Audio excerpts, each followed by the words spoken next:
අයිබෝවන් සුබ දවසක් සියලු දෙනාටම මම අද පෙන්වන්න යන්නේ මේ වගේ පුංචි පොට් එකක තියෙන පැලයක් අපි කොහොමද ලොකු පොට් එකකට දාගන්නේ කියලා. මේ තියෙන්නේ පේන වැටියට ලස්සන බේබි පර්පල් පැලයක්. දැන් මෙයාගේ පොහොට්ටුවක් ඇවිල්ලා තියෙන්නේ. ඉතින් අපි බලමු මෙයා හදාගන්න අපි මාධ්‍ය කොහොමද ඉස්සලා සකස් කරගන්නේ කියලා. අපි මුලින්ම එක සමාන මේ වගේ පොට් එකකට පොල්ලෙලි කොටස් 3ක් මේ පොල්ලෙලි පැය 48ක් පොඟවලා හොඳට කහට ඉවත් කරගත්ත පොල්ලෙලි කැබිලි මේ වගේ පොල්ලෙලි කොටස් 3කට බොරළු මේ බොරළු හොඳට පේන ඇති මඩ ඉවත් කරලා මේ හොඳට ගත්ත පිරිසිදු බොරළු කොටස් එකයි. එතකොට අපි ඒකටම මේ වගේ මඩ හොදගත්ත පිරිසිදු වැලි කොටස් භාගයක් විතර තමයි එකතු කරන්නේ, එකක්ම ගන්නෑ.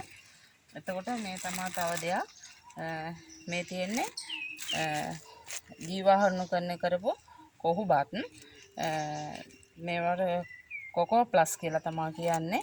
මේ තියෙන්නේ මේවා ඉතින් මේවත් අවශ්‍ය නැහැ. මේ කොකෝ ප්ලස් අපි භාවිතා කරන්නේ පුංචිම පැල හදනකොට මේවට ඉක්මනින් මුල් අද්දව ගන්නවා. ඉතින් මේකට නම් දැන් මේවා පාවිච්චි කරන්නේ නැහැ මම.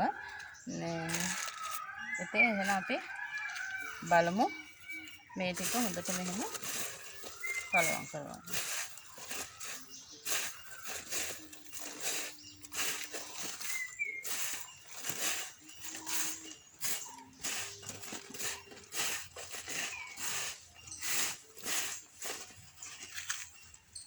මේ විදිහට කලවම් කරගන්නවා.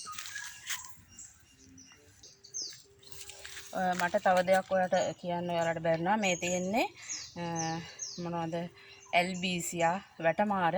මේක ගොඩක් හොඳ මේ පොහොර එකක් මල් වලට. මම මේකෙනුත් ටිකක් මේකට මෙහෙම දාගන්න.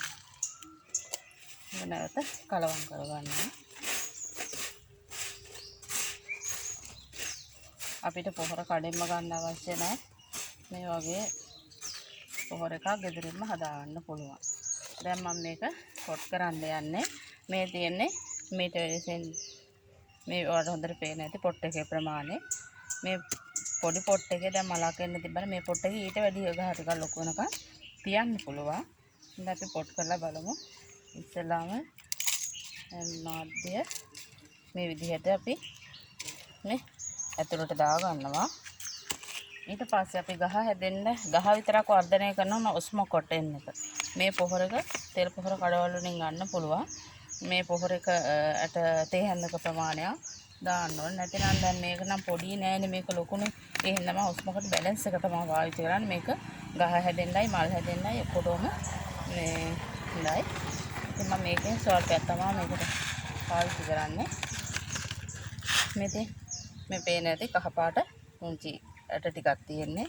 මේ වගේ ඇට ටිකක් දාන්න. ඕකේට දාලා මම නම් උඩින් තමයි ආද්‍ය චුට්ටක් දාලා තමයි මේ හදන්නේ. එකපාරට පොහොර උඩ පැලෙනම් ඉඳන්නේ. ඊට පස්සේ මේක හිමීට මෙහෙම වටෙන් පොඩක් අද කරලා මේ විදිහට මෙහෙම ඇඟිල්ල තියලා මේ කට් මුළු දාන පරිස්සමට මුල් කඩා ගන්න නැතුව මේ ඔයාලට පේන ඇති පිරිසිදු ලස්සන මූල පද්ධතියක් මෙයාලගේ තියෙනවා. මේ මාධ්‍ය ඒ විදිහට ලස්සන නදව තමයි මෙහෙම ලස්සන මූල පද්ධතියක් මෙයාලගේ තියෙනවා. එතකොට මේ විදිහට මේ පෝච්චියට අපි මෙයාව මේ ආකාරයට දානවා.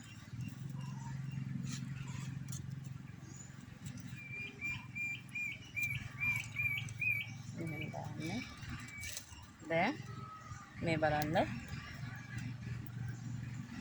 අස්සනයි පැලේ ඉඳ තියනවා. දැන් මෙයාට ගහ ගොඩක් ලොකු වෙනකම් හැදෙන්නේ. ඊට පස්සේ මෙයා දිලිර ආසාදනයක් වත් වෙනවා කියලා මෙන්න මේ පෙට්ටගම් කැප්ටාන් කියන එකේ ප්‍රමාණයක් අපි දිය කරලා මේ ගහ තෙමෙන්න හොඳට මේ බාධනේ මේක කියන්නේ වතුර යටින් බේරෙන විදිහට මේ දිය කරලා යෝගට හැන්දක් විතර දිය කරලා මේකට දාන්න ඕනේ. එතකොට තියෙන මොනවා හරි විස බීජ දිලිර ආසාදන තියෙනවා නම් මේ ඇත්තටම නැති වෙලා යනවා.